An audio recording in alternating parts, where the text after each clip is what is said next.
Enggak dibuka, Lanjut. gantian yang buka. Gantian, gantian non, buka. Ya, ya. Baiklah. Bismillahirrahmanirrahim. Assalamualaikum warahmatullahi wabarakatuh. Pada Waalaikumsalam. malam ini kita mulai pertemuan rutin kita seminggu sekali untuk mengkaji masalah-masalah berkaitan dengan keimanan kita, agama kita, khususnya pada hari ini dan beberapa hari selanjutnya adalah mengenai penyakit hati. Nah, untuk itu kita mulai eh, yang akan nanti dipandu oleh rekan kita Yulianto, dan selanjutnya kita akan memulai dengan mengucapkan basmalah.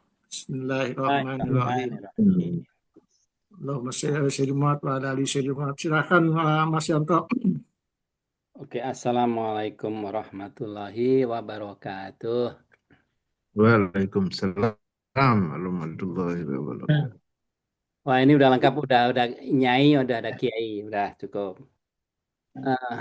Alright. So, hari ini kita sampai. Jadi gini, Mustari, kita tuh Ya, ngaji apa? Topiknya kebetulan mengenai penyakit hati. Tapi kita awali dengan apa? Membahas satu, dua, tiga ayat Quran terus jalan, gitu kan? Supaya dan juga ini teman-teman ini pada belajar tahsin ke IBED ya. Nah, IBED kan guru tahsin ya. Jadi di sini prakteknya gitu. Jadi siapa yang mau baca nggak harus harus baca, tapi siapa yang mau baca gitu.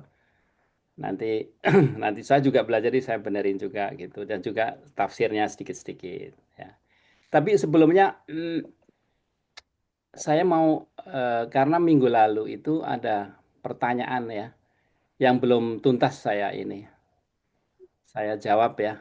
Waktu itu pertanyaan dari Ana, kayaknya Ana, soal kebencian, apa kita bisa benci sama orang-orang yang dolim ya. Kemudian juga ada waktu menjelaskan mengenai tasawul hak, kayak surat Asr itu kan, watawassaw bil haq itu kenapa dianggap action ya. Kemudian si apa Saukat tanya kenapa sobar disebutkan di watawassaw bil haq, watawassaw bis sabr, kenapa sobar di belakang gitu ya. Itu bagi saya, itu saya wajib untuk menjelaskan dasarnya apa. Dasarnya surat Abasa ya. Tahu Abasa kan? Kalau ngapalin surat Abasa. Abasa itu kan ceritanya ada orang buta yang datang ke Rasulullah SAW kan. Eh, orang buta itu datangnya Yahsha dan Yas'a. Jadi dia itu eager ya. Pengen sekali mendapat eh, petunjuk atau dia ada pertanyaan itu ke Rasulullah ya. Tapi Rasulullah waktu itu ama manistaghna. Jadi Rasulullah itu lagi ngadepin orang-orang gede-gede di Mekah ya, orang yang tapi disebut Allah di sini taghna, ghani, taghna. Orang yang merasa cukup, orang sombong, orang yang kaya, orang gitu kan. Tapi karena Rasulullah itu pengen nyebarin apa agama ini cepat gitu kan ya, maka dia ngumpulin orang-orang gede. Tapi sebenarnya bagi Allah itu percuma kamu, mereka itu ghani.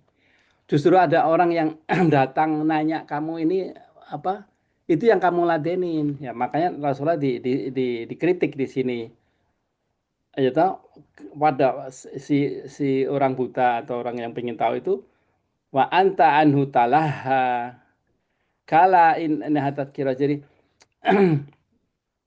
artinya di dalam dakwah, di dalam Islam itu, orang yang bertanya itu dianggap penting sekali karena agama ini berkembang itu kepada orang-orang yang ikhlas, yang pengen tahu, yang bukan yang goni yang itu. Ya makanya saya mau address itu pertanyaan apa, mungkin Ana masih ingat ya. Jadi kebencian itu yang saya jelaskan itu ya, bukan ke orangnya tapi ke perbuatannya. Kenapa waktu itu kita benci? Karena penyakit yang ketiga ini kan benci ya, buhut. ya, ya. Jadi contohnya aja gampang, orang yang paling dolim di dunia, di humanity ini siapa? Si siapa namanya? Fir'aun ya, Fir'aun. Hmm. Fir'aun.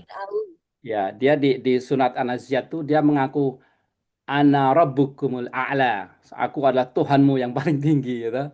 Dan dia tuh semenang-menang dia membunuh anak laki-laki, kemudian ya wayastahyuna nisaakum dan membiarkan anak-anak yang hidup, anak perempuan yang hidup ya untuk dibuat mainan segala macam. Terus di surat Hud juga itu ayat 98 tuh dia nanti disebutkan Allah itu memimpin pasukan memimpin apa orang-orang itu masuk ke apa neraka. Jadi dia di depan nanti. Saking zalimnya itu. Ya. Tapi sikap Nabi Musa dalam menghadapi Fir'aun yang zalim ini disuruh Allah apa? Lahayin apa di surat Toha coba surat Toha saya menunjukkan nanti bahwa bagaimana menghadapi mana sih tadi menghadap cara menghadapi orang yang sholat Toha itu 20 udah pakai ini nak sekali nih 20 ayat 44 ya ini menghadapi orang zalim kayak Fir'aun. Allah menyuruh Musa itu berbicara ke kamu berdua dengan Harun ya, dengan kata-kata yang lemah lembut, ya, ya. Faqala lahu qaulan layyinan. Jadi yang halus gitu. Karena selalu selalu kita mengharapkan bentar, ada yang ngomong. Bentar. Oke, karena kita mengharapkan selalu orang yang zalim itu apa nih? Oke, karena kita selalu mengharapkan orang yang zalim itu jadi baik supaya ingat dan takut gitu kan.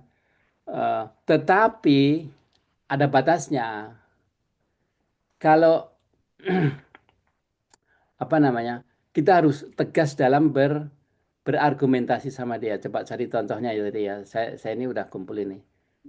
Bagaimana? Karena pelajaran itu pentingnya 101 tak tunjukin ya. Ini lihat kan bisa baca ya, kecil ini ya. Di sini waktu Fir'aun tuh ngeledek apa menganggap si Musa itu sesungguhnya aku sangka kamu Musa kamu penyihir gitu karena kan waktu ditanya sama Fir'aun apa kamu tuh bisa apa terus dia ngelempar tongkatnya terus jadi ular gitu kan diledek kamu tuh penyihir ya tapi bukan dia melihat bahwa itu adalah mukjizat dari Allah kan ya toh? pada nah, siapa namanya Fir'aun tuh 3 kali loh dia ditunjukin mukjizat Allah ya. Eh, ya yang pertama ini, yang kedua waktu apa diberi balak itu ya di negerinya yang air jadi darah terus banyak sekali apa binatang-binatang yang merusak itu kan. Dia tetap kemudian yang terakhir waktu dia melihat Musa itu dan pengikutnya nyebrang itu kan, lautnya kan dibelah. Ya toh? Dia melihat mukjizat seperti itu dari Allah, dia juga nggak hatinya nggak tergerak. Jadi memang jelek gitu ya. Ya, jadi artinya kalau kita menghadapi orang zalim itu kita halus ya. Tapi Kenapa itu? jawab bentar. Terus jawabannya si Musa waktu diledek itu eh, dia bilang kan sesungguhnya kamu itu penyihir ya. Tapi jawabannya si Musa kamu ya, dia bilang gitu, sesungguhnya aku mengira kamu Firaun seorang yang akan binasa gitu. Jadi artinya apa? Kita boleh lembut, tapi kalau dia sudah menyinggung akidah segala macam, kita bisa tegas. Dan terakhir, kalau kita masih menghadapi orang zalim itu ya. Kalau dia memang udah keterlaluan, apa coba? Kita diperbolehkan untuk apa? Mendoakan keburukan. Ya, betul. Mendoakan. Jadi betul itu betul sekali. Jadi jadi karena sudah terlalu, Nabi Musa berdoa kepada Allah, jangan sampai itu Fir'aun dan pemuka-pemuka pasukannya itu apa namanya menjadi beriman dan di, di kunci mati hati mereka. Jadi benar-benar berguru kan. Terus dan ini diijabahi Allah ya. Dan itu kalau kita melihat pemimpin yang udah merusak manusia kayak gitu yang kurang ajar, berdoa kayak gitu dibolehkan. Tapi itu jalan terakhir ya. Jadi intinya yang kita benci, kebencian di sini kebencian buhut itu bukan ke manusia tapi ke perbuatannya gitu ya. Iya. Alright. Sekarang kita masuk ke surat Asr sendiri ya. Wal Asr itu kan A'udzubillahi minasyaitonirrajim. Bismillahirrahmanirrahim. Wal Asr. Wal Asr itu kalau kalau terjemahannya itu demi waktu, demi masa. Maksudnya Asr itu waktu kita hidup di dunia ini. Ya, kenapa kalau kalau di Quran tuh wa itu Allah tuh kayak bersumpah memakai wa wa al asr al asr ya demi masa, demi waktu. Jadi artinya begitu pentingnya waktu kita di dunia ini. Ya, tapi saya berhenti dulu deh karena Tony sama Saukat nggak di sini ya. Kita ada pertanyaan belum? Coba ada pertanyaan dikit-dikit ya. Ada. Nggak ada ya. Oke, tak terusin ya. Iya. Oke, nomor satu kan wal asr. Innal insana lafi khusr. Ya itu kalau pakai la lafi la itu di sini la Tidak. pendek itu la takkid benar-benar bukan la panjang. Kalau la panjang itu negation ya. Kalau la fi khusr artinya benar-benar merugi ya. Sesungguhnya innal insana lafi insan itu kita manusia itu benar-benar merugi ila ya ta kecuali ya ta pertama ila ladina amanu jadi amanu itu orang yang beriman ya seperti yang pertama kita ngaji itu saya bilang bahwa beriman itu disebutkan tuh ya amanu bil ghaibi karena beriman itu dasarnya kita harus apa beriman pada yang gaib ya ta kenapa penting sekali karena kita itu terbatas seperti kita tahu mata kita itu cuman bisa melihat kalau dari apa panjang gelombang itu cuma 400 nano ya dari merah mejingkuhi biniung ya merah singa di luar itu di luar 4 nano kita nggak lihat padahal Allah itu menciptakan semuanya itu dalam nggak bisa kita lihat gaib. Kalau kita nggak percaya itu repot ya kayak kita ngintip rumah itu dari lubang kunci kita nggak cukup tahu kan kalau kita buka baru kita tahu isinya. Jadi contohnya kayak sholat 5 waktu kita kerja sholat 5 waktu coba bangun pagi sebelum matahari ini kita udah bangun sholat subuh ya toh. Kalau kita nggak punya iman ngapain kita ngantuk-ngantuk sholat gitu kan malam-malam udah capek kita sholat itu karena kita punya iman bahwa kita melihat Allah Allah melihat kita sekali. Terus Iya, iya. Betul. buktinya lagi bahwa iman buktinya lagi bahwa iman itu penting itu kayak di kalau kita duduk-duduk begini ya, ngaji tahu nggak apa yang terjadi ada yang tahu kita kita ini kan ngaji apa yang terjadi di di sekitar kita Ada malaikat. ya ya Jadi padahal kita nggak lihat toh. Kita nggak, tapi ini karena ada hadis hadis Rasulullah ya, hadis hadis apa namanya dari Abu Hurairah ya, hadis Muslim itu disebutkan di situ, eh, kalau kita berkumpul untuk mengingat Allah, itu membaca kitab ya dan mempelajari apa namanya kayak mengajari sekarang ini mempelajari agama itu apa namanya ketenangan ya, ketenangan akan turun di antara kita. Kemudian mereka diliputi rahmah, malaikat mengelilingi mereka. Kita lihat nggak? Nggak ada kan? Kita satu pun kita nggak lihat. Ya itu gaib dan tergantung iman kita. Apa bagaimana iman kita itu? Makanya kayak Abu Bakar ya atau Nabi Ibrahim itu kan imannya kuat sekali ya. Itu kayak bisa melihat begitu.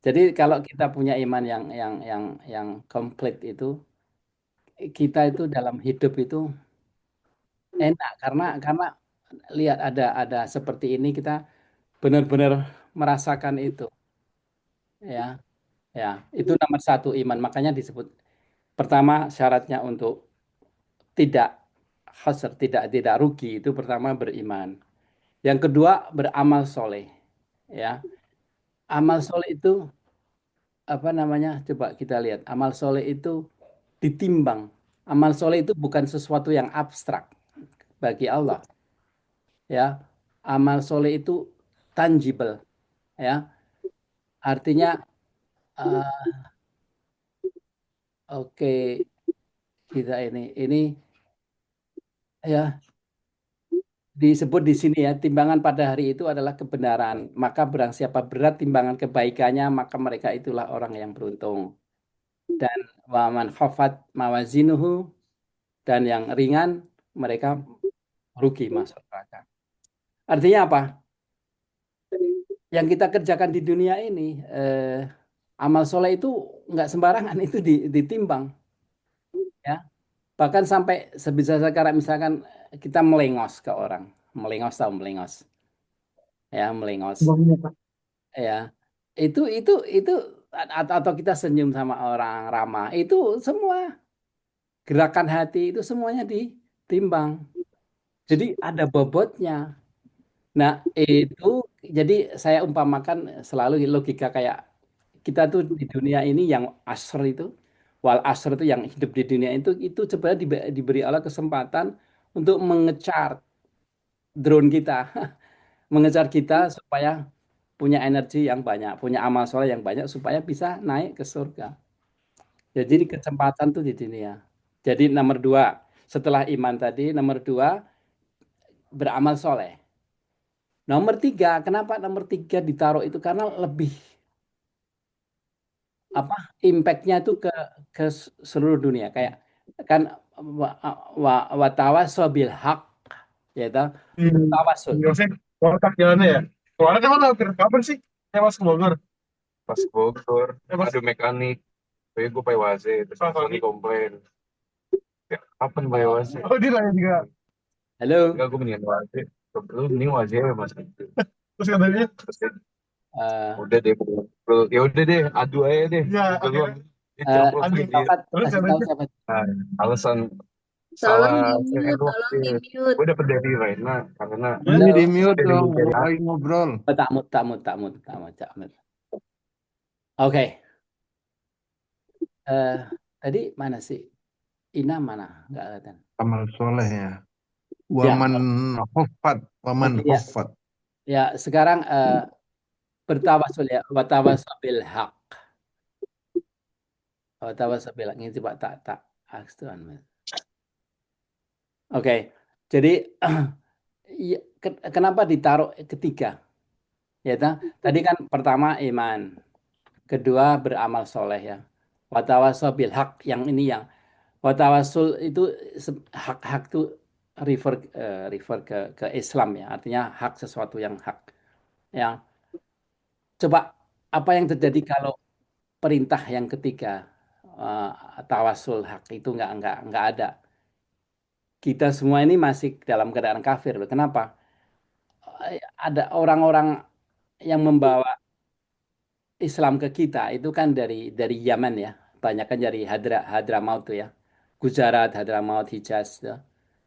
Antara abad 12 sampai 16 itu datang ke kita untuk dakwah Islam. Bayangkan nggak sekarang kalau nggak ada perintah itu ya. Islam itu cuma di Madinah, nggak sampai ke kita ya. Terus kemudian saya kan hidup di barat nih ya. Saya lihat banyak sekali orang keturunan Pakistan ya. Pakistan itu kan Islam kan. Tapi banyak muncul generasi namanya cultural Muslim. Jadi mereka tuh hanya melihat agama itu hanya sebagai kayak budaya gitu. Assalamualaikum ini. Tapi nggak pada sholat. Ya, mereka hanya datang Jumatan Iya, kalau hmm, hanya Jumatan ya biasanya. ya cuma waktu saya tanya kenapa? Karena mereka percaya bahwa kalau nggak Jumatan 2 kali itu kayak munafik. Jadi mereka takut dia munafik. Jadi cuma Jumatan. Ya, jadi dan identitas Islam itu hanya dipakai acara keluarga kayak nikahan apa apa namanya apa Idul Adha segala macam. Jadi seperti itu. Kayak seremoni ya, kayak seremoni Ya, aja. itu banyak teman-teman kita juga kan mendidik anak karena nggak berani atau nggak mau atau nggak ada waktu untuk dakwah ke keluarga loh. Ke keluarga itu penting ya. Ya, ada ya. Terus kenapa sabar kemudian yang keempat ya, watawasobil hak, watawasobil. Kenapa sabar itu terakhir? Sabar. Ya, karena sabar itu didefinisi di Islam itu ada 3 tuh. Sabar dalam ketaatan, yaitu istiqomah dalam melaksanakan perintah.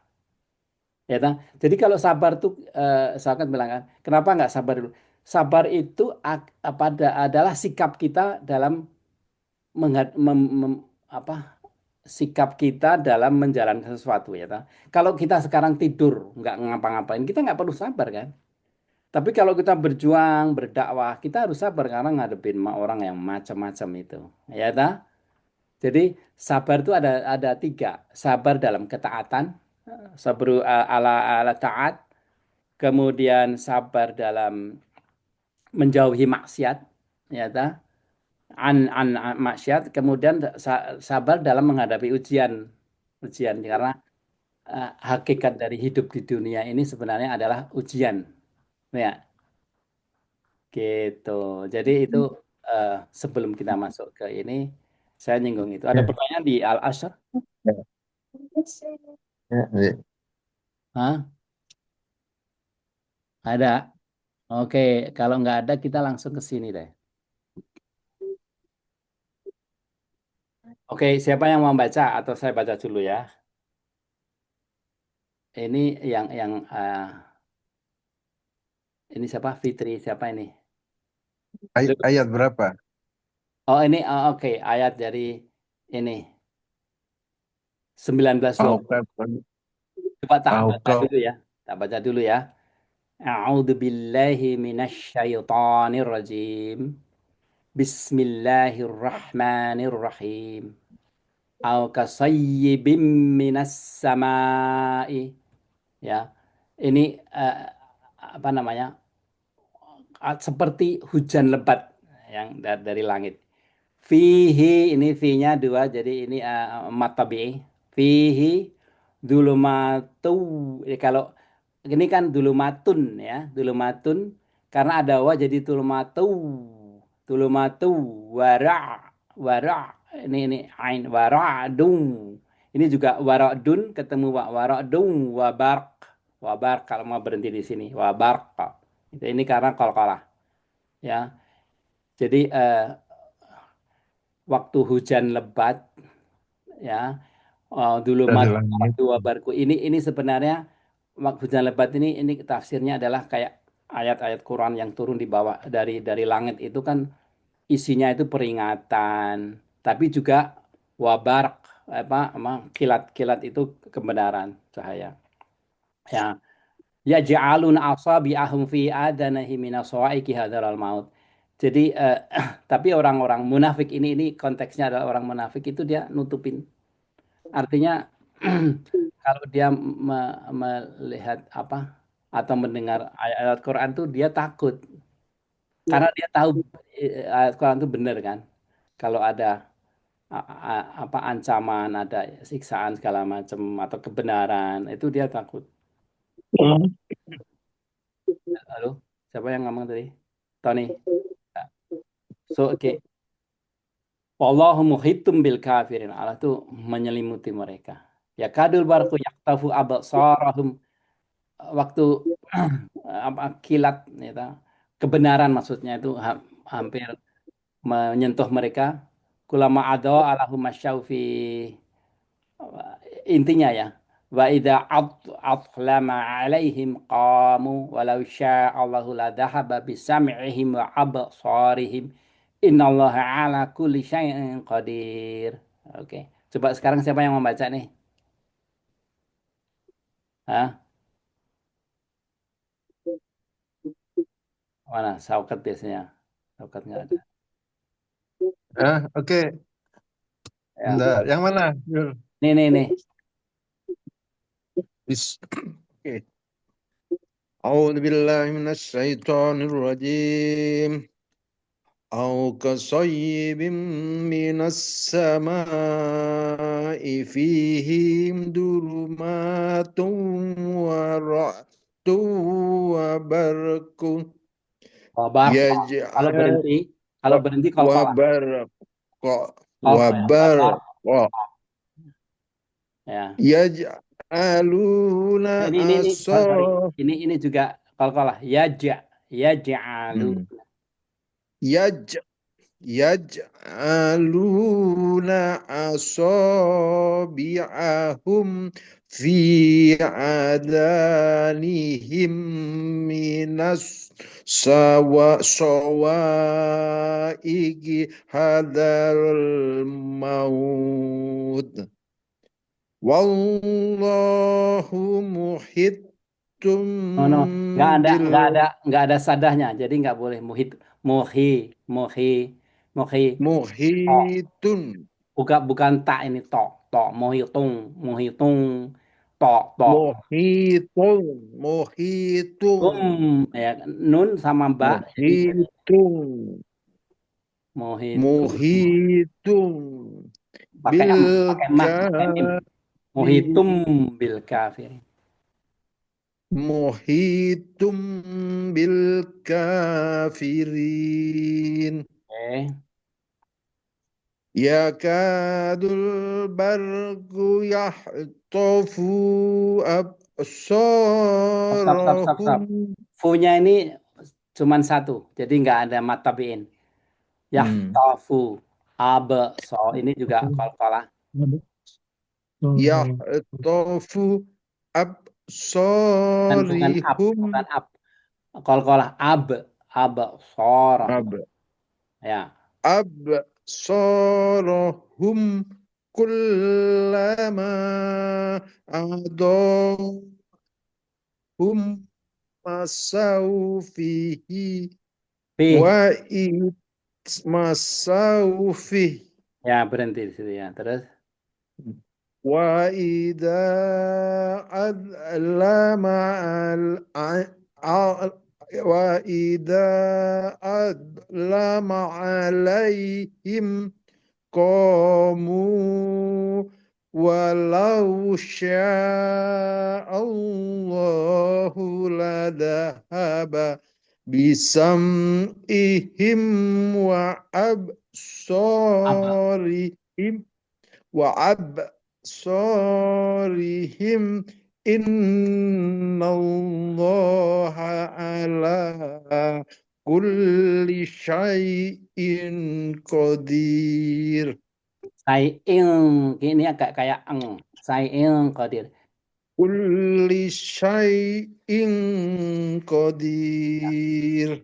Ini kebanyakan ini kurang masuk ya. Jadi bukan ala, bukan hamzah, tapi ala itu beda artinya ya. Kalau ala sama ala kayak gini, sami'ihim wa absarihim.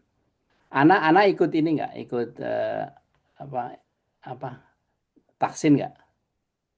Ikut, anak ikut. Ikut ya. Ikut. Anak pintar tuh.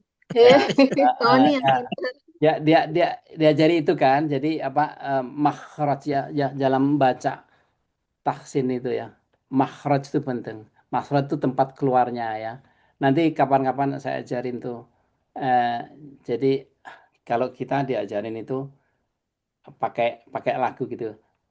Aiuba au ani ana minal mu'ni ma'i ani kayak gitu kan. Kayak babi bu babe bu bambani babna minal mubni ma bi bambami ba. Jadi diajarin nanti makhraj dari huruf-huruf itu harus benar karena artinya lain ya. Artinya lain kalau kita salah ngomong ya. Memang untuk melafazkan itu pertama lupa-lupa ya, Iya Kak, makanya kita kan tekanan ya. mm, dalam dalam semua atau kita dalam tahap belajar ya. Asal kita itu menuju ke belajar gitu ya. Itu nggak apa-apa kita bikin salah. Emang salah satu dari ciri belajar itu bikin salah ya. Tapi kita ingat kita pengen bener. Makanya bagus tuh ada kelas sama IBET itu bagus itu diikuti, dipraktekkan di sini Yul, ya. Yul, Yanto, Ya, itu ada Mbak Fitri. Mbak Fitri suruh ngaji, dia pintar ngajinya tuh. Mbak Fitri ngaji, Mbak Fitri. ya kok di mute nih coba. Ayo Mbak Ayo Fitri. Mbak Fitri. Mbak Fitri. Ah, enggak nih. Pintar ngajinya dia itu. Ya, ya, ya mana Mbak Fitri. Ya udah apa kok coba tak aku nggak bisa ini. Oke. Anyway, oke. Jadi habis itu selanjutnya kita masuk ke apa namanya? Ke hal yang pokoknya itu kita sampai kemana?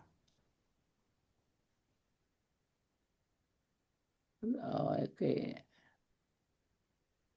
Kita waktu sampai ke kebencian, kemudian dengki. Ya, dengki itu apa sih? Tidak senang melihat orang lain mendapat nikmat.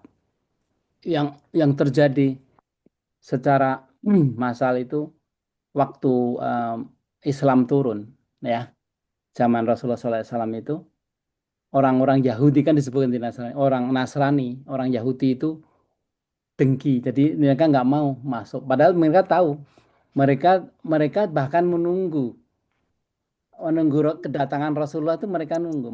Makanya mereka disebutkan di Quran tuh kalau orang-orang Yahudi itu mengenal Rasulullah SAW seperti mengenal anaknya, bahkan lebih kenal lagi. Artinya benar-benar tahu bahwa Rasulullah itu sebenarnya Rasul terakhir.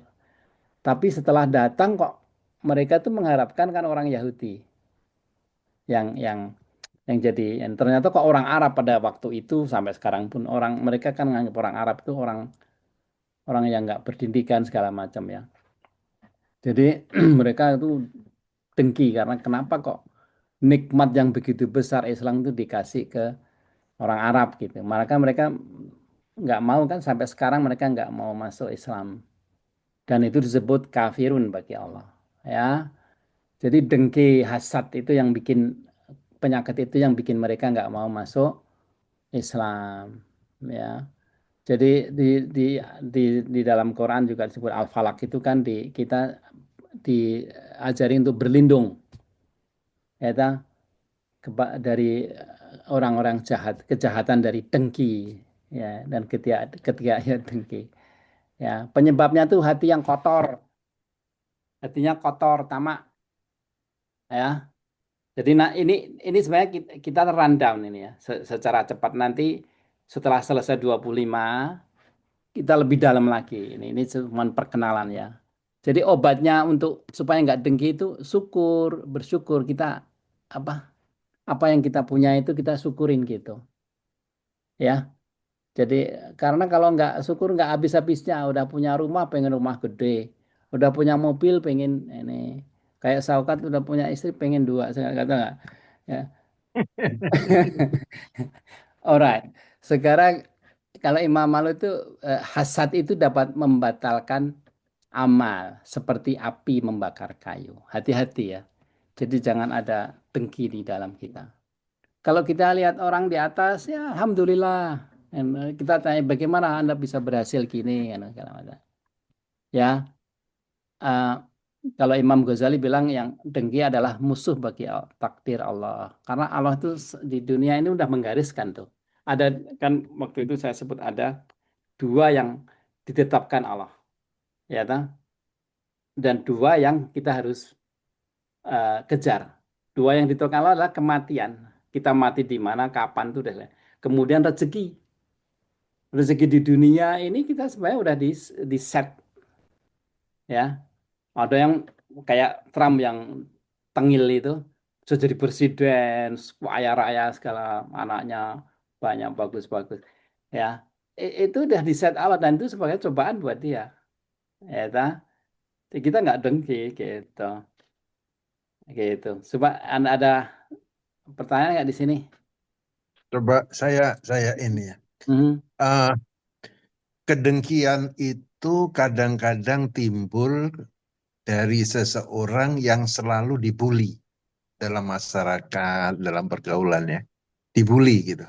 Jadi sebenarnya kedengkian itu diciptakan oleh orang sesama juga gitu. Jadi orang yang sering membuli otomatis dia tidak suka dan timbul kedengkian gitu. Itu memang ya jadi ada timbal balik dalam kejahatan gitu ya. Justru kan dari awal itu bahwa kita tidak boleh meremehkan itu membuli itu kan biasanya meremehkan, melecehkan ya, yang akibatnya kedengkian itu di antara mereka ya. Oke, Saya tapi kira begitu ya. di sini kedengkian di sini ini kedengkian dalam hal negatif ya. Dengki ini hasad ya, hasad. Sebenarnya dari hasad itu lebih jelas. Jadi bukan bukan kalau tadi dibully itu kan sebagai victim ya. Ya dah. Jadi merasa dirugikan. Tapi di sini bukan sebagai victim ya. Yang normal aja kita nggak suka lihat orang lain tuh sukses, punya nikmat itu. Beda, beda. Kalau yang diopres itu definisinya bukan dengki ya. Bahkan dia punya hak untuk berdoa dan doanya didengarkan Allah kan orang yang diopres gitu. Jadi dengki di sini ini kan kita ngomong penyakit hati ya. Sesuatu yang kotor gitu loh. Ya. Jadi lebih banyak ke dengki karena melihat orang lain tuh lebih sukses, lebih sesuatu gitu. Ada lagi, coba kamu ada apa, Saukat mau ini lebih dalam lagi atau gimana? Enggak, iya, karena sebenarnya kembali lagi ke hati yang kotor ya. Hmm. Karena terus terang aja usia manusia itu ada zona tertentu ya, zona remaja, zona anak-anak remaja. Hmm. Itu kan intensitas kebersihan hati kan berbeda ya, Hmm. Hmm. berbeda ya. Hmm. Jadi kalau sehingga ada yang istilah wisdom. Wisdom itu karena umur bertambah dia lebih lebih wise ya. Hmm. Artinya lebih wise itu kan artinya mungkin lebih lebih agak bersih daripada nah, Hmm. itu Hmm. itu itu kan terjadi dari lingkungan juga, Hmm. dari lingkungan pergaulan mereka. Kadang-kadang saya melihat tuh udah tua bangka, udah nggak jelas apa tingkah lakunya lucu gitu ya kita ngelihat ya.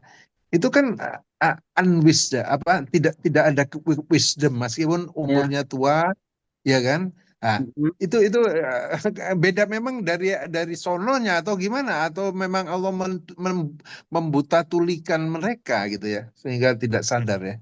Ya, oke. Ya itu bagus tuh. Jadi lebih ekstrim ke situ ya. Kalau kita ke Amerika itu kalau masuk ke desa-desa itu kan mereka nggak disentuh agama Islam juga ya. Ya, toh? Tapi kita bisa lihat karakter mereka. Makanya di dalam Islam itu kalau orang-orang yang intinya begini, di Quran itu sebutkan berbuatlah kamu sesuai dengan kondisimu. Ya kalau tadi sahabat bilang kan orang itu terpengaruh lingkungan, benar itu, benar.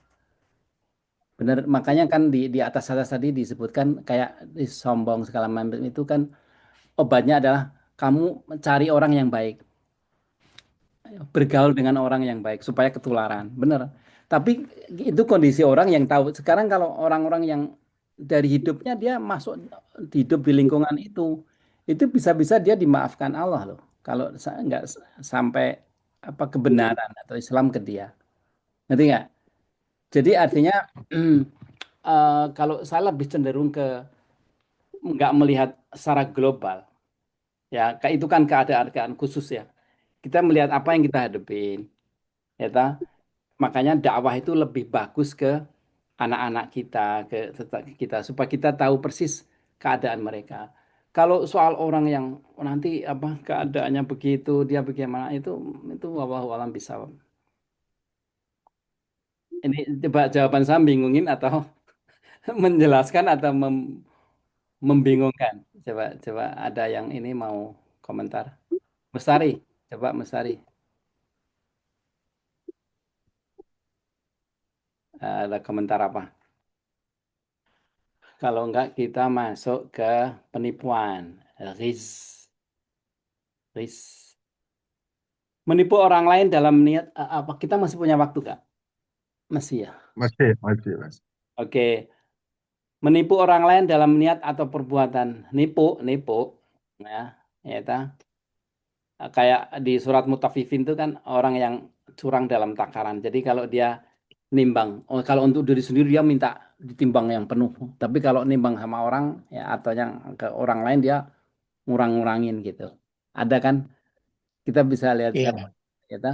Kita sering lihat orang-orang kayak gitu ya. Ya, jangan kita sampai kayak gitu. Kita harus adil ke kita, juga adil ke orang lain. Ya. Tapi yang parah lagi, Yul, baru-baru ini ya, secara Hmm. nasional ya, itu beras 5 kilo yang dijual di pasar-pasar, itu dikiloin cuma 4,5 kilo. Hmm. Itu termasuk ini Jadi, Mutaffifin. Bukan iya, bukannya dicampur. Jadi enggak dikurangin juga, kan itu. ada kalau yang saya dengar dicampur dibilangnya beras premium padahal dia mencampur premium dengan yang kualitas Wah, dicampur dengan Itu kasus saat yang lain itu. oh Banyak gitu. juga itu. Yang Oh ya, terus kemarin tuh saya beli ya cap apa gitu 5 kilo ya. Saya bawa di rumah nggak sampai 5 kilo. kacau ya. Jadi kayak apa ya, negara sendiri membenarkan penipuan itu gitu loh, Yul, di Masya sini tuh. Allah.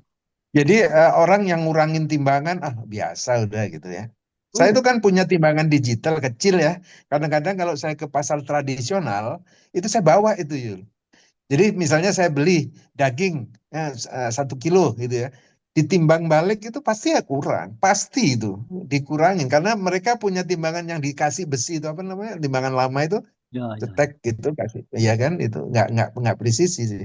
Nah hal itu apa ya, rata-rata pedagang tradisional itu pakai timbangan yang ada itunya, ada kayak besi ditaruh gitu ya, taruh sekilo besinya agak gede, setengah agak kecil gitu. Dan itu Makanya tidak presisi. makanya sampai itu dibikin Allah satu surat khusus Mutaffifin. Ya. Mm-mm. Ini masih lihat Mm-mm. ini nggak? Masih lihat screen saya kan? Yang ada Iya, iya. jadi disebut ya karena ya jadi obatnya adalah jujur, amanah, takut pada hisab. Dan ini hanya di mana orang-orang yang beriman ya ta. Ya, jadi kalau sampai skala nasional kayak gitu tuh hati-hati itu kalau nggak ada yang benerin. Secara nasional azabnya juga akan datang sampai secara nasional kalau Mm. hati-hati itu. Ya. Enggak, itu lagi ditanganin kok. Ada tim khusus itu untuk tangan itu, beras itu. Memang ada pengoplosan, jadi pencampuran yang kualitas bagus sama nggak bagus, sama kurang timbangan. Tapi itu ada perusahaan-perusahaan atau orang-orang yang ya di apa itu apa Itu dituduh tuh sebagai ini sudah ada lagi dalam proses eh, hukumnya lagi pembenahan proses. ya, Ya pembenahan ya. benar. Ya, kalau udah mulai kayak gitu bahaya itu, bahaya. Kalau di negara barat kayak Kanada itu ketat sekali kayak gitu.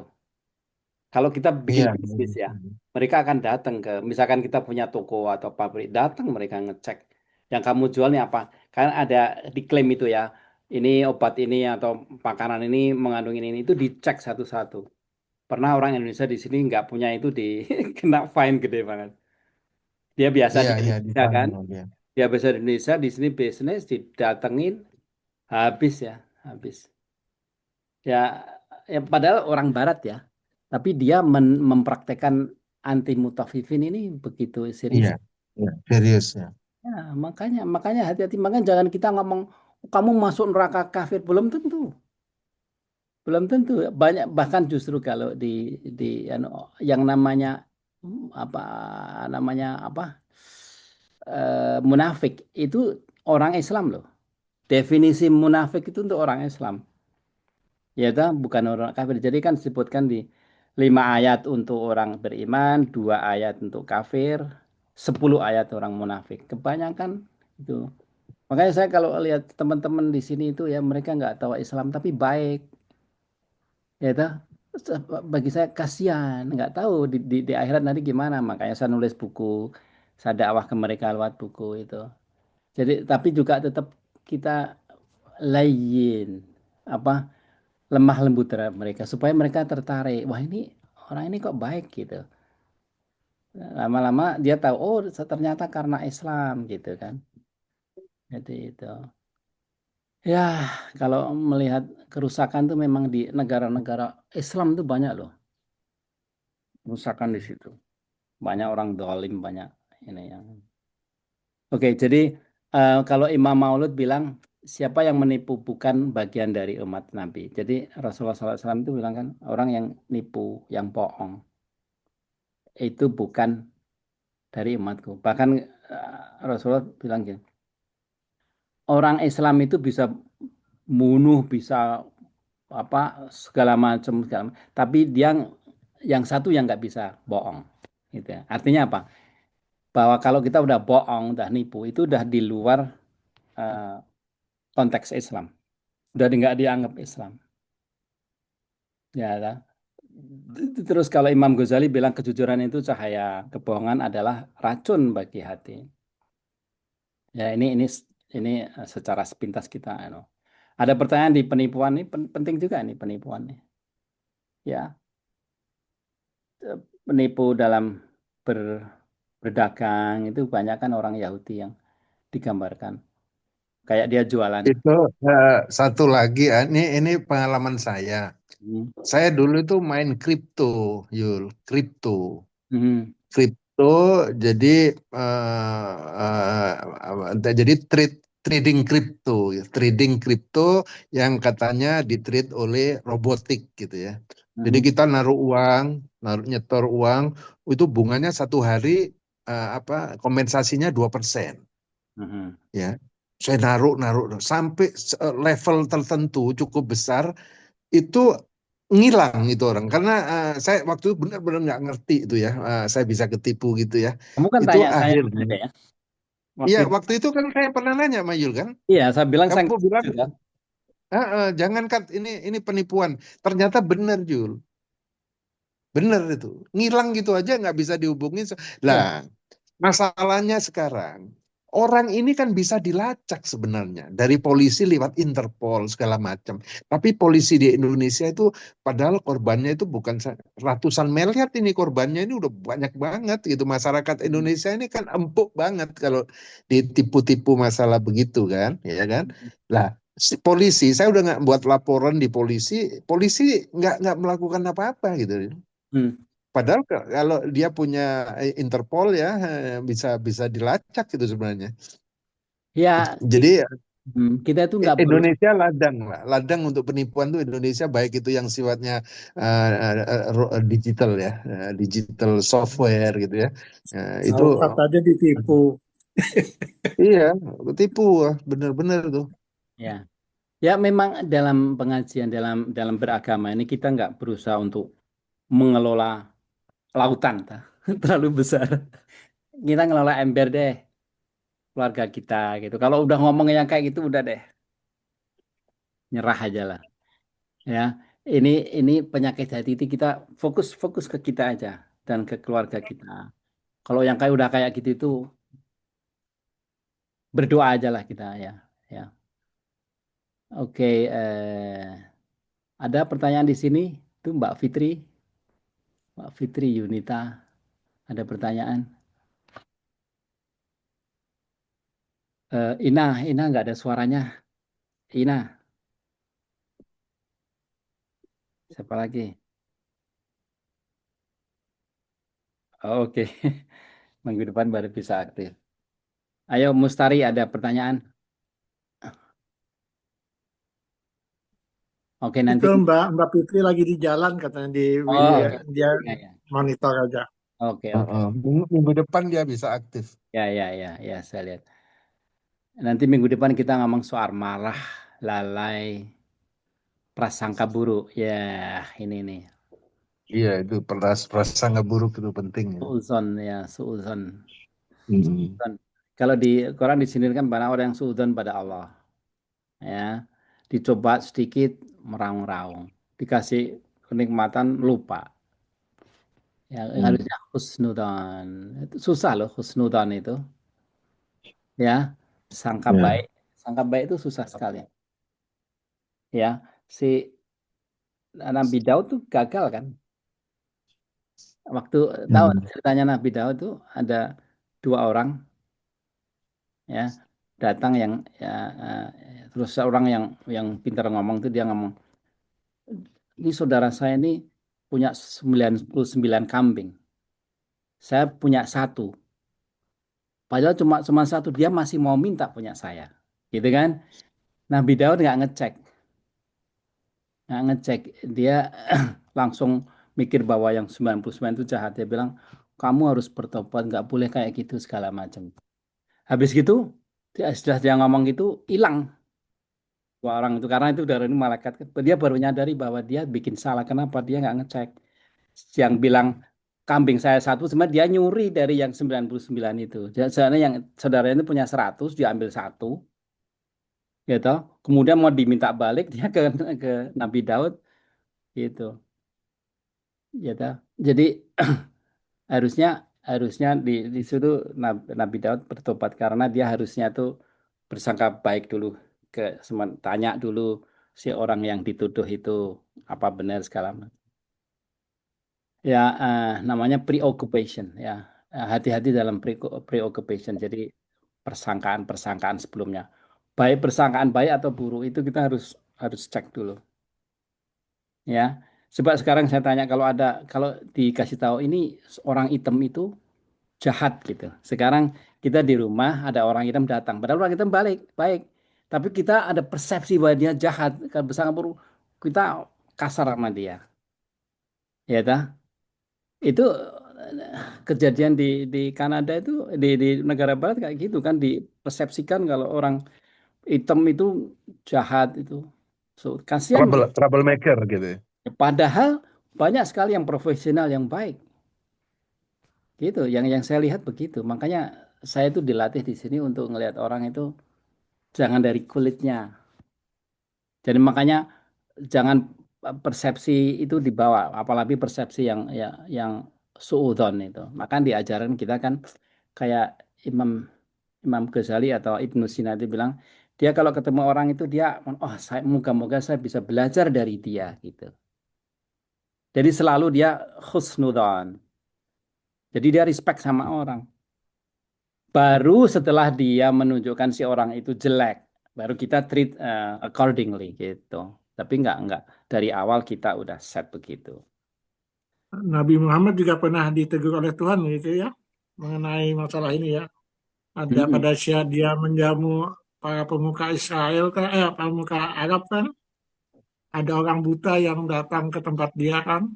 Ya, tadi kita buka dengan itu, Pak Tony. Ya, toh? Hmm, Di Abasa ya, itu kan Abasa watawala anja ahlu ya, a'ma ya. wa ma yudrikal alu. Jadi waktu itu tahu nggak Abasa itu apa coba? Abasa itu gini loh, mengkerut dikit gitu loh. Itu namanya bukan Eh, merengut gitu. Bukan merengut. Jadi bermuka masam katanya bermuka ya, masam. ya. Jadi kayak gini, kayak bahasa Jawanya entar dulu ah gitu loh. Jadi Cutek, ada cutek apa? ya, dia dia kan lagi sama orang-orang gede nih yang dia mengharapkan ini si abu-abu itu kan.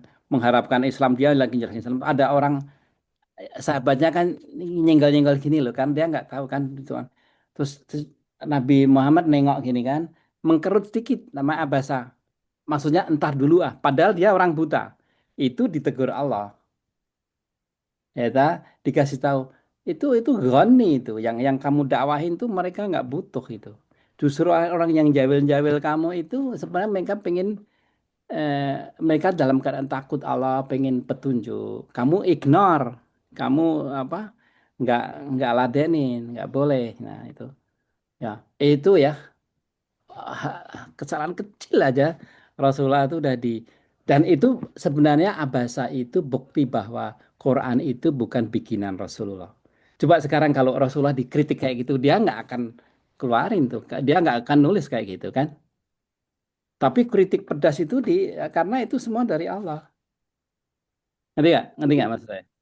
Jadi banyak sekali Rasulullah itu ada beberapa ya sedikit sekali dia dikritik Allah supaya mengingatkan juga bahwa Rasulullah itu manusia juga yang bisa bicara. Insan, tahu nggak insan? Insan itu kan dari kata apa nama lupa, ansa, insan, lupa. Jadi manusia itu diciptakan Allah lupa. Ya, kalau khusus Nabi Adam itu Allah malah menyebutkan dia bukan pelupa tapi dia lemah gampang digoda. Maka di buku saya juga saya Iya, sebutkan. nasir. Ya, ya. Oke, ada lagi pertanyaan? Ayo Mustari, tanya. Ya, enggak. Saya tuh mengenai penipuan itu. Mhm. Jadi pernah suatu saat orang jual beras. Saya beli di sekilo atau nggak ada orang yang beli sekilo.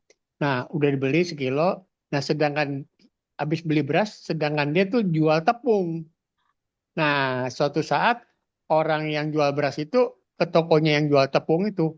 Pas dia beli, terus dibilang, loh, kok timbangannya kurang? Dibilang, kok 0,95 nih? Wah, saya nggak pernah ngurangin timbangan. Justru saya pakai anak timbangan beras yang dari kamu gitu loh. Ya, jadi artinya saya nggak pakai anak timbangan, saya pakai beras yang dari kamu yang kata kamu sekilo, saya beli. Nah sekarang kamu beli tepung kan, sekilo saya timbang aja sesuai itu gitu. Nah waktu dibawa pulang dia bilang, loh kamu nipu saya? Enggak, saya nggak nipu, saya pakai timbangan Anda kok.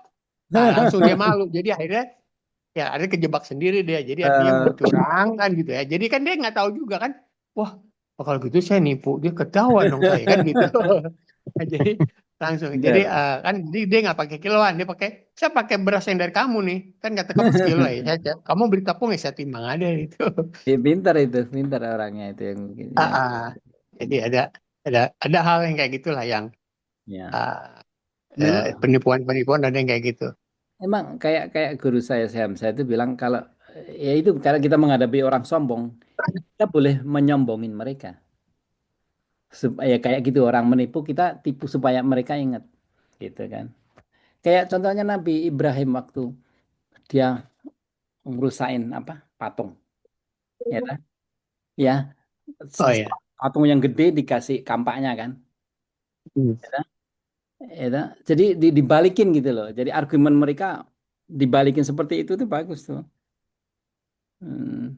Jadi kayak kalau kalau di di dalam konteks manajemen ya, nah yang dilakukan Nabi Ibrahim waktu dia ditanya, kamu yang hancurin patung-patung, dia jawaban, lah, Tanya aja ini. iya ya, tanya aja itu yang gede itu kan, anu ya, nah, itu namanya white lie, ya. Jadi suatu taktik gitu supaya membongkar kejelekan, kebodohan gitu, itu nggak apa-apa, white lie, ya begitu. Banyak nanti kita kupas white lie itu di kayak kayak Nabi Yusuf ya, yang dia masukin apa emas itu ya di anunya adiknya itu kan supaya ini dianggap pencuri itu semua itu white lie itu boleh kayak gitu.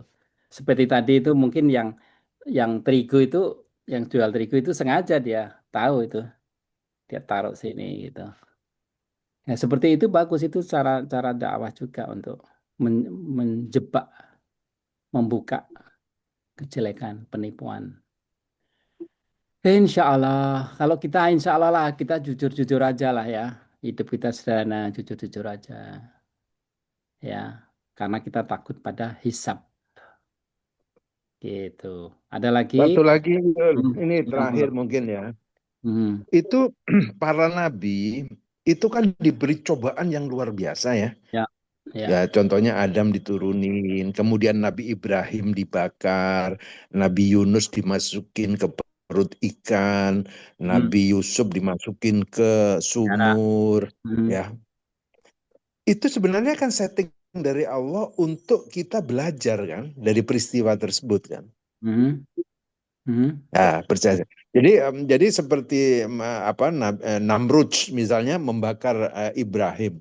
Itu sebenarnya kan skenario itu memang skenario Tuhan kan. Kalau hmm. skenario Tuhan gitu ya. Em, Sekarang ada yang nanya gitu. Kalau gitu Tuhan nggak adil dong sama Namrud. Kenapa Namrud jadi kelinci percobaan? Nah, itu ada kata-kata itu yang pernah saya dengar. Coba apa itu penjelasannya? Sama aja pertama, Fir'aun. pertama tidak pernah ya Allah atau Rasulullah itu membuat skenario kayak gitu. Itu real. Jadi Hmm. sebenarnya itu Hmm. apa sebab akibat segala macam itu real. Jadi contohnya kayak tadi Nabi Yunus yang nyebutkan ya.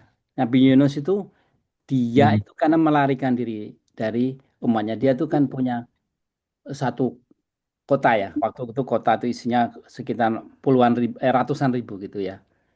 Nggak ada satupun dia udah dakwah nggak ada satupun yang mau. Cuman satu katanya yang mau. Terus dia sebel sama umatnya. Dia lari kan. Dia naik itu apa? Naik ke kapal. Bahtera. Nah, kapal itu tuh kalau ditambahin satu orang mau tenggelam nih, udah mau tenggelam terus diundi kan. Dia terus yang kena dibuang. Nah, akhirnya dia dibuang. Setelah dia dimakan ikan paus itu dia bertobat 40 hari di situ kan baru dimuntahkan. Ya. Terus kalau Nabi Ibrahim juga itu bukan dia diset untuk dibakar enggak. Karena dia menunjukkan begitu yang tadi yang Tuhannya yang itu kan Namrud marah kan terus dia dibakar. Tapi diselamatkan Allah ya badannya. Jadi sebenarnya bukan arah menskenario itu supaya begitu enggak. Tapi Allah menunjukkan kekuasaannya waktu itu terjadi. Ya kayak Nabi Musa ngetok segala lari. Kan Nabi Musa itu waktu dikejar tuh dia cuman hanya bisa satu arah kan. Ya toh, waktu dia dikepung sama Fir'aun dan masukannya dia cuma bisa lari ke atas sana waktu pengikutnya bilang, "Loh ini kalau kita terus kita ke laut." Tapi Nabi Musa lari aja karena memang bisanya ke situ. Bukan dia desain untuk ke situ. Memang kalau kita lihat dari mapnya itu kan dari bisanya larinya kan ke sebelah kanan tuh. Ya kan? Ke situ aja. Nah, baru sampai di situ baru Allah memberi jalan ya. Kita dalam hidup itu juga kita gitu. Kita kan nggak ngarang hidup kita. Suatu saat kita ketemu masalah segala macam yang kita bukan karang kan. Ya jadi bukan bukan Allah tuh menskenario kayak gitu. Enggak.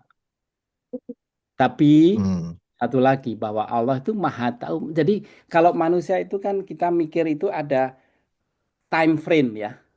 Tahu nggak? Ada masa lalu, masa sekarang ini. Kalau itu nggak ada, Allah nggak, Allah maha tahu nggak ada, Allah tuh nggak ada. Jadi makanya di dalam Quran itu isinya kan banyak sekali soal akhirat. Kadang-kadang diceritai awal. Karena bagi Allah tuh Allah maha tahu, Allah tahu semuanya. Bahkan ada yang bilang bahwa yang saya nggak setuju ya. Orang lahir itu sudah ditentukan Allah kamu masuk surga neraka. Ya, takdir bukan kayak gitu. Ada yang percaya nggak gitu? Soalnya ada salah satu guru saya yang saya nggak setuju. Orang lahir baru lahir itu atau udah ditentukan bahwa kamu nanti masuk surga neraka. Bagaimana? Padahal kan Allah memberi tadi asyar itu ya. Waktu hidup di dunia ini kan untuk supaya masuk surga atau neraka kan.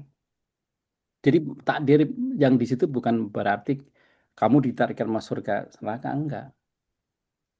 Coba ada yang mau ini enggak counter pendapat saya enggak? Tapi yang saya ketahui bayi lahir itu bersih, suci, tidak Oh ada iya. dosa. Ya.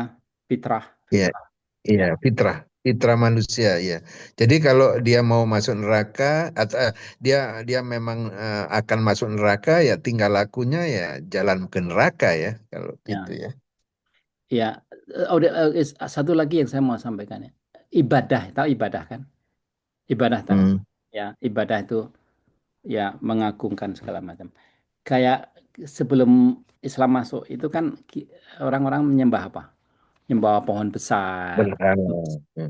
Ya, kenapa? Yang kedua, terus kalau kita melihat sesuatu kita bisa tahu membedakan ya, bukan nggak pakai akal ta.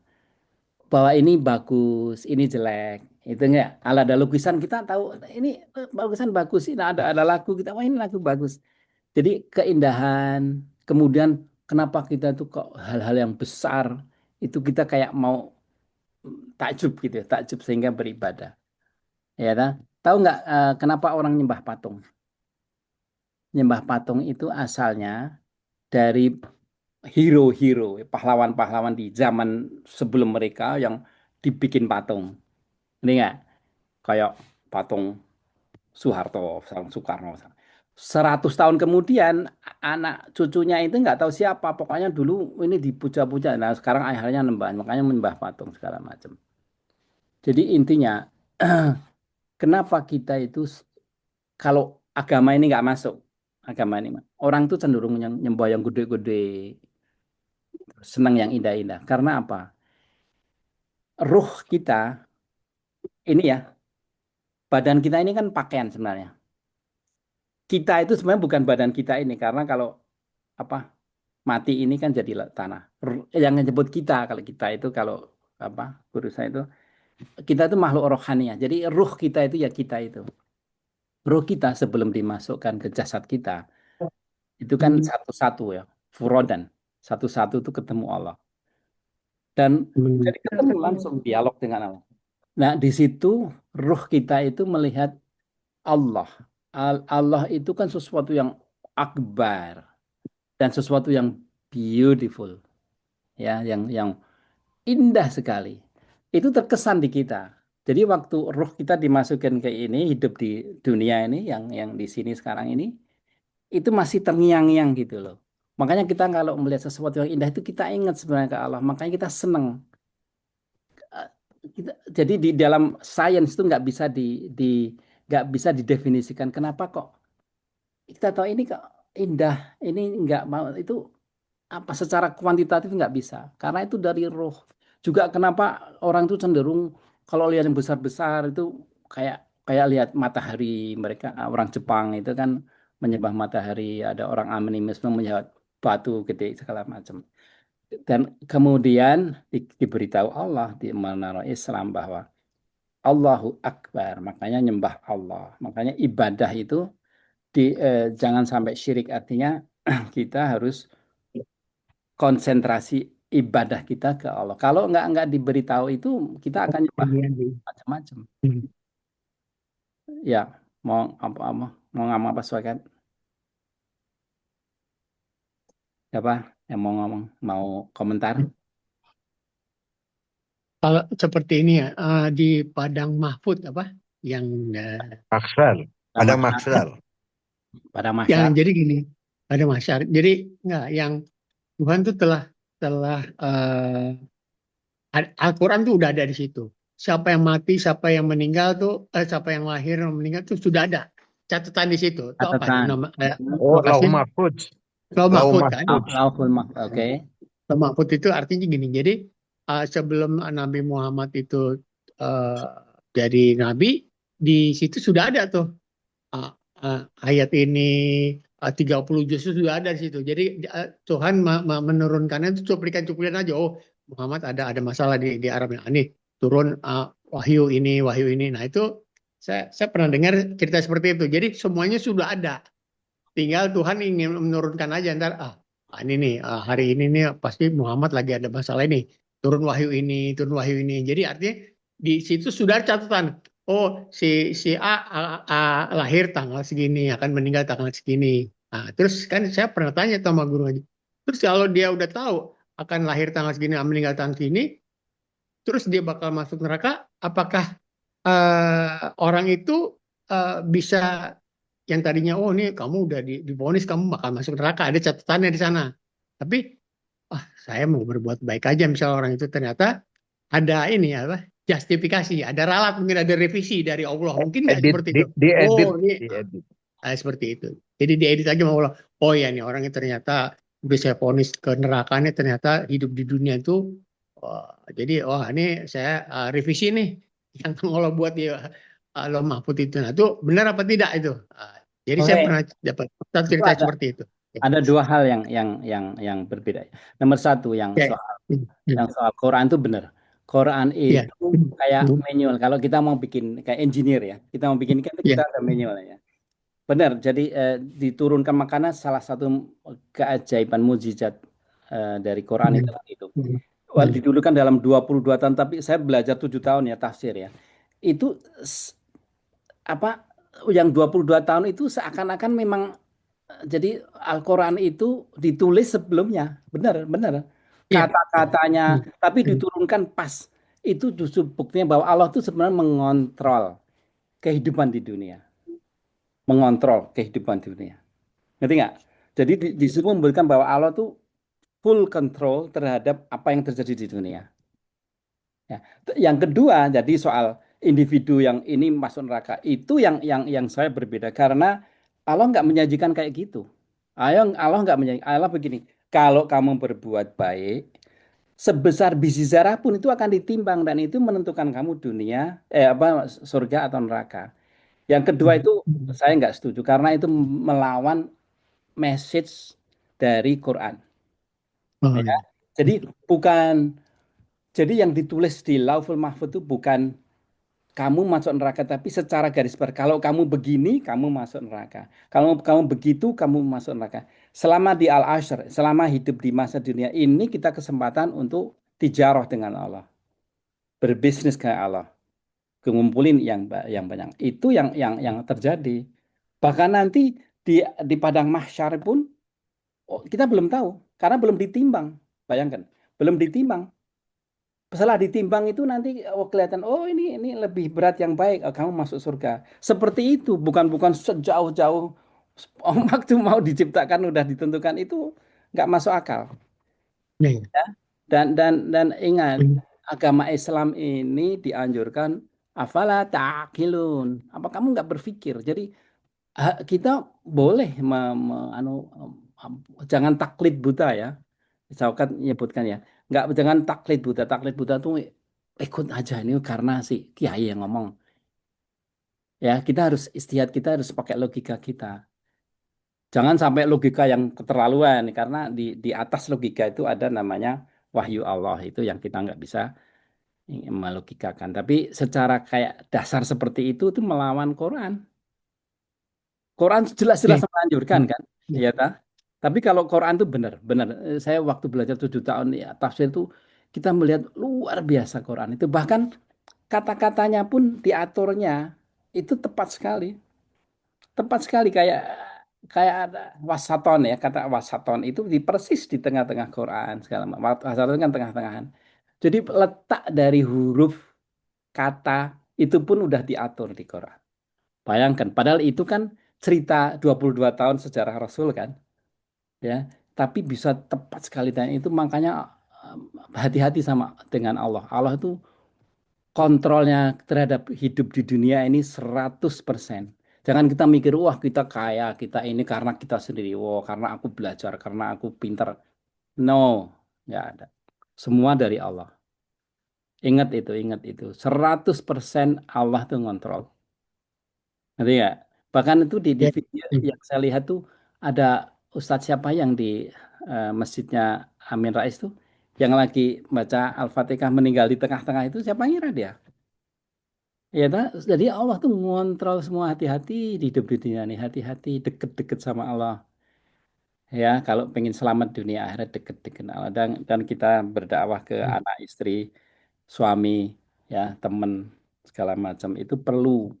Sekali lagi, watawasobil hak, watawasobil sabar. Ya, kalau kita mau itu beriman, beramal soleh, tawasul hak, dan sabar. 4 itu. Insya Allah Ya, Hmm. monggo apa Mustari? Saya ada mau tanya lagi. Jadi gini, kalau di Quran itu setelah Anda pelajari itu, Wan menceritakan tentang nanti ada hari akhir yang berbuat jahat akan masuk neraka. Apakah di situ ada tulisan nggak?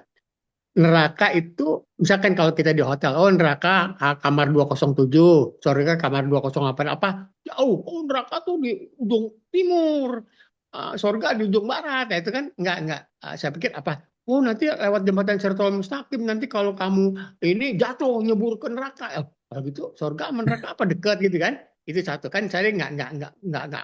paham itu satu ya. Terus nomor dua, mengenai Tuhan sendiri, apakah Tuhan menceritakan tentang Dia? Seperti gini, nanti hari akhir tuh kita kan udah kiamat, udah ditimbang, oh si Mustari ini masuk neraka nih, oh si ini masuk surga gitu kan. Nah setelah itu selesai kan, kita dihukum neraka, udah Pak. Yang neraka neraka, tapi kan ada di ayat mana sehingga udah bertahun-tahun di neraka, akhirnya orang Islam tuh akan ke surga juga gitu loh, tapi kan disiksa dulu. Nah, sekarang ada nggak cerita tentang Tuhan? Jadi gini, setelah hari akhir orang udah dihukum di neraka surga, udah selesai semua kan? Nah, terus Tuhan ngapain gitu loh maksudnya? Ada nggak tuh? Selanjutnya Tuhan akan membuat lagi bumi, akan menceritakan lagi bumi, akan membuat lagi Adam yang versi 2 misalkan gitu. Ada di Al-Quran ada nggak cerita itu?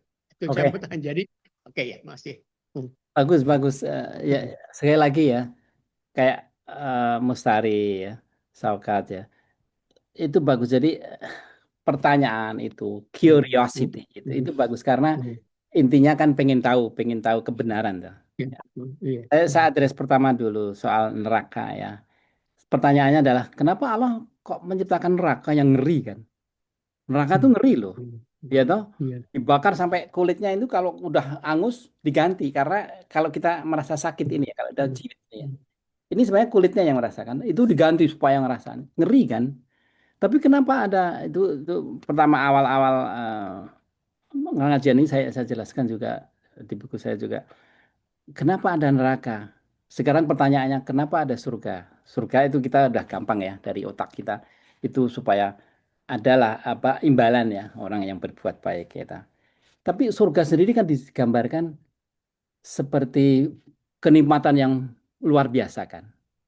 Ya, dicontohin kita orang elektro ya. Dicontohin di dunia ini. Kayak kayak saya di rumah ini ada AC, ada itu dari mana nih energinya? Dari Pickering. Pickering itu nuclear power plant ya. Ya, toh? Jadi karena ada nuclear power plant itu saya ada bisa listrik segala macam. Coba sekarang datang ke Pickering di nuclear power plant, masuk ke nuklir ininya, fusionnya, mati nggak kita? Panas kan? Artinya apa? Kita udah dikasih contoh. Jadi sebenarnya neraka itu tidak diciptakan untuk mensiksa, tidak.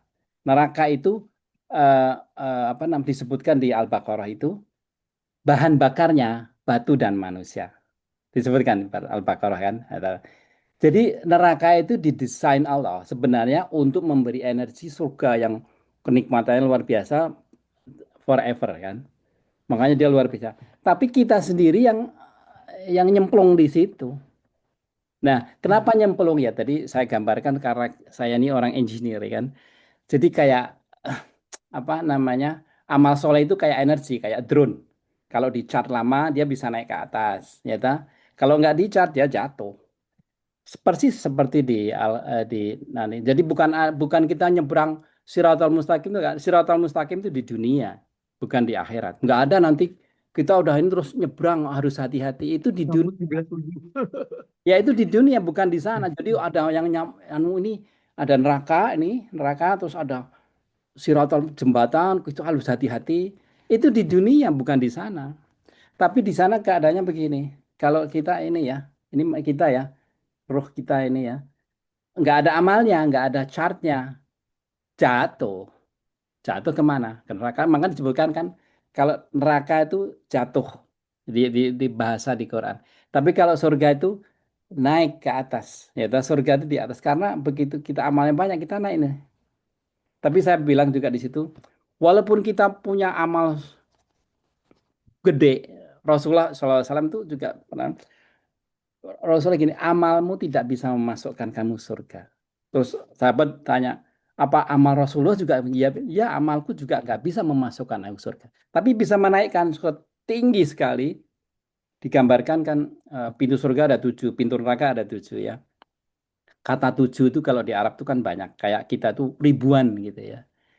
Ya, yang memasukkan ke surga itu Allah. Jadi kita nanti di depan pintu surga yang membukakan Allah. Ya, jadi nomor satu pelajarannya adalah bahwa neraka itu bukan diciptakan untuk menyiksa, tapi kita sendiri yang nyemplung karena kita nggak mau beramal. Ya, ya udah dikasih tahu nih di Quran ini. Seperti dokter ngasih tahu, kamu jangan banyak makan gula, kamu nanti diabetes, nanti bisa buta segala macam. Ternyata nekat. Ya tak? Bukan salah gulanya, bukan salah diabetesnya, salah kamu yang kebanyakan gitu kan. Persis seperti di akhirat juga gitu. Kamu sholat, kamu jangan jahat kayak gini. Udah dikasih tahu Allah. Nanti kamu kecemplung. Nanti kamu kena kanker kalau kamu ngerokok. Seperti itu kan ya. Ngerti nggak? Sebenarnya Ya, garis-garis itu bukan udah ada kamu masuk neraka. rambu-rambunya.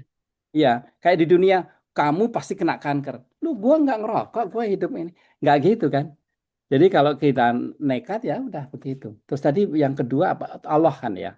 Allah. Ya, Jadi disebutkan di situ kalau di tradisi Islam, nikmat di surga itu kan luar biasa. Tapi nikmat yang paling puncak itu bertemu dengan Allah. Bisa face to face terhadap Allah. Digambarkan Rasulullah kalau Allah itu seperti bulan ya, ya supaya ilustrasi ya. Kalau orang Arab itu kalau malam itu ya dia senang lihat bulan karena indah gitu ya. Ada sesuatu yang luar biasa. Itu adalah nikmat yang paling tinggi di surga. Memang disebutkan di situ kenikmatan yang lain, tapi yang top itu. Terus pertanyaan yang tadi, kalau udah gitu udah Allah pensiun gitu, selesai ya. Maksudnya, ya. apa ada Pensiun. apa lagi setelah itu? Nah, itu ada di surat nanti saya sebutkan ya. Nanti mungkin surat Al-Isra segala macam. Disebutkan bahwa dunia ini nanti kayak kutub, kayak kitab buku ya. Buku itu kan kayak dibuka gitu ya. Ya, buku itu kan terdiri dari lembaran nih ya.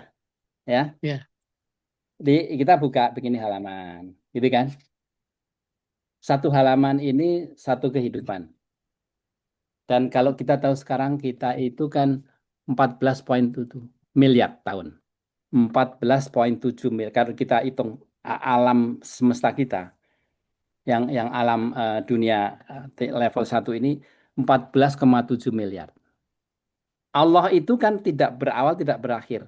Artinya jutaan miliaran miliar tahun. Ngerti nggak? Jadi kita itu cuma ya, sepotong di sini. Ngerti nggak? Makanya disebutkan di situ kayak kita tuh lembaran ke 100 kayak mungkin lembaran ke 101 gitu. Nanti selesai. Nanti ada 102. Kita nggak tahu itu. Kita nggak tahu. Dan otak kita nggak nyampe. Dan Allah ngajarin kita itu ya, yang sederhana lah. Apa yang kamu hadapin. Jangan kita ber apa ber, ber apa menaikkan derajat diri kayak Allah yang memikirin wah kehidupan nanti gimana. Setelah ini hancur gimana. Itu urusan ilahi, bukan urusan insani. Urusan kita gimana kita masuk surga, lebih enteng. Mungkin nanti di akhir kita bisa tahu kenapa Allah menciptakan itu disebutkan berulang-ulang. Jadi yang kita kalau kita lihat dari hadis-hadis ya, Rasulullah kan begini.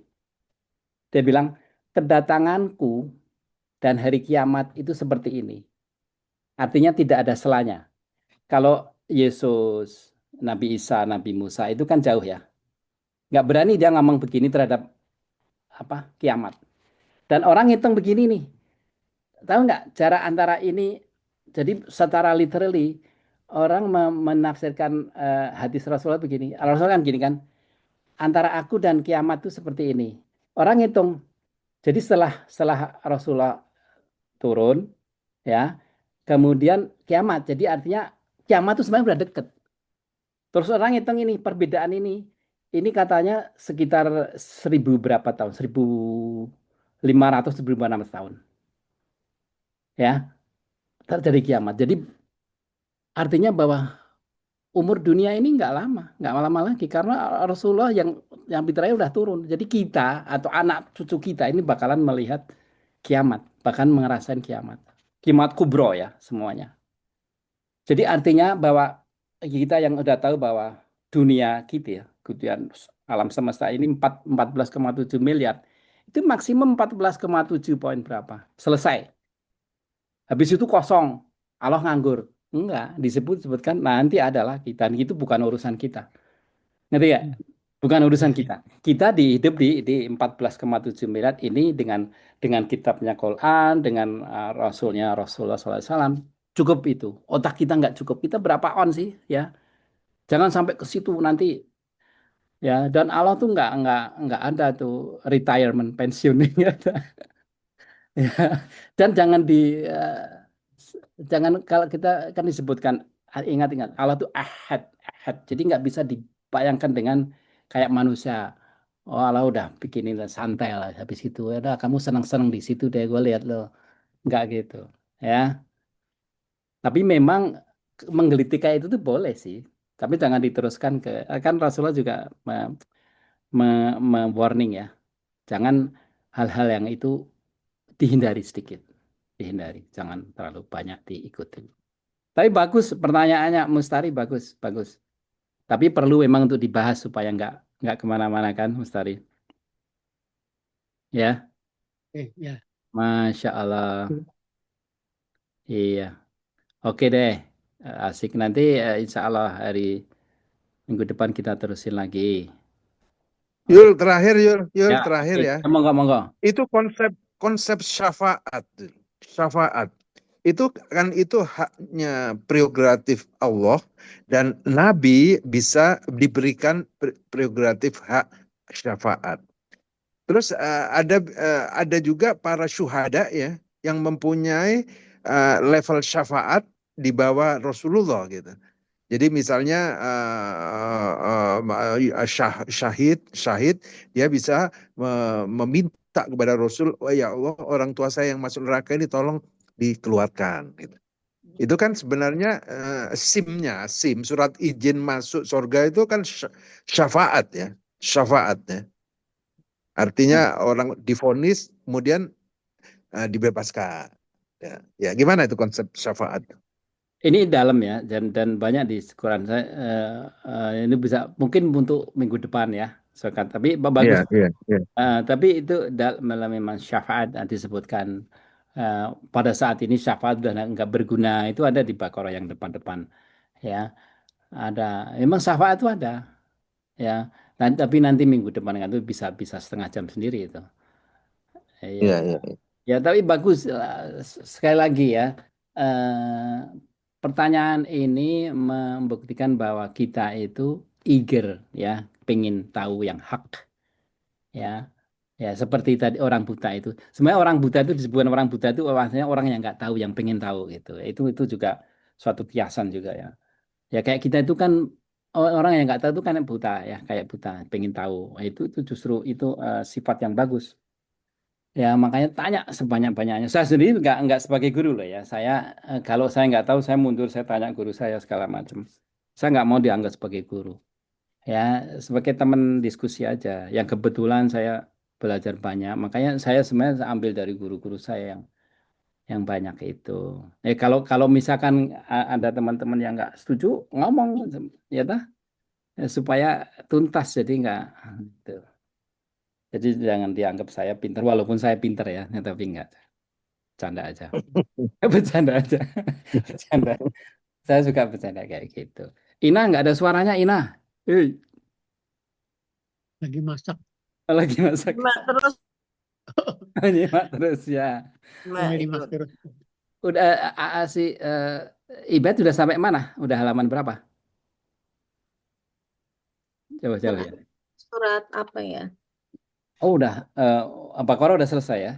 Enggak, kita mulai dari Belum, nggak banyak sih kalau. juz 30 Yul. Oh Oh, oke sama aja oke. sama. Oh oke. Ya bagus tuh. Jadi kalau sama Ibet, mumpung ada guru itu tanya eh, apa namanya makhrajnya gimana, matnya gimana, mat panjang pendeknya ya, ada mat tabiin, mat lazim, mat segala macam. Tanya itu. Jadi karena penting karena di Quran itu sensitif terhadap panjang pendeknya. Ya kayak tadi saya bilang la, kata la itu kalau la panjang itu kan negation kan, tidak. Tapi kalau la cuman nggak ada apa mat tuh perpanjangan. Itu malah justru menguatkan kayak lafi kursin, bener-bener Ruki. Tapi kalau la ilaha illallah tidak ada. Ya makanya tanya sama Ibet panjang pendeknya harusnya gimana, terus makhrajnya, kemudian gunnahnya.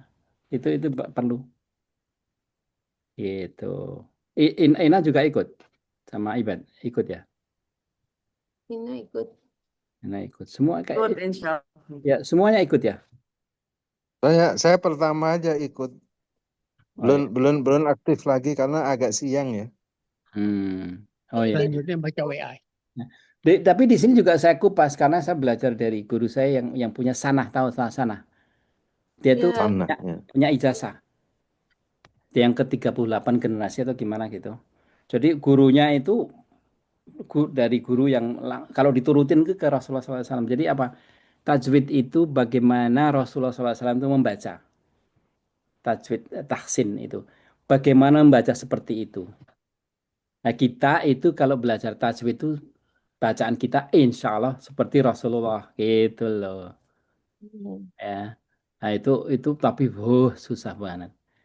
Nanti suatu saat saya kasih tahu cara bacanya makhraj itu ya. Ya kayak a i u ba u an ya kayak gitu kan. Itu harus benar. Ada kata apa huruf-huruf di sini kalkin ya. Yang di bawah itu a hamzah a sama ha, tengah a sama ha, di atas ha sama gha ya toh. Terus kemudian ke depan lagi kaf. Kaf itu harus hamas kaf kaf ya. Nah, kayak gitu tuh dipelajari. Kenapa? Karena Rasulullah SAW tuh bacanya kayak gitu. Jibril juga bacanya kayak gitu. Lah kalau kita bisa seperti itu, insya Allah. Ada lagi? Kalau nggak ada, Pak Tony monggo ditutup.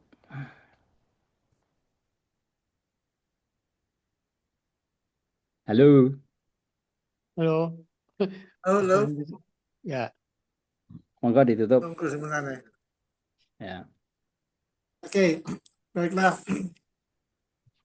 Alhamdulillah kita ucapkan puji syukur pada Tuhan Yang Maha Kuasa, dengan rahmat dan berkat dan rahmatnya kita bisa berkumpul di sini dan kita sudah mendengarkan dan sharing mengenai masalah-masalah yang berkaitan dengan penyakit hati dan juga lain-lain pertanyaan yang telah tuntas dijawab oleh dan didiskusikan oleh Mas Yulianto. Semoga apa yang kita dapatkan pada hari ini mendapat keberkahan bagi Amin. kita Amin. semua, Amin. bagi teman-teman kita yang ikut ini dan juga kita mudah-mudahan juga bisa menularkannya bagi keluarga dan juga teman-teman amin, lainnya. amin. Dengan ini pertemuan pada malam ini kita tutup dan kita harapkan bisa berjumpa lagi pada minggu depan dan Amin. kita mengucapkan alhamdulillah. Alhamdulillah ya Rabbil Assalamualaikum Alamin. warahmatullahi wabarakatuh. Waalaikumsalam warahmatullahi Waalaikumsalam warahmatullahi wabarakatuh.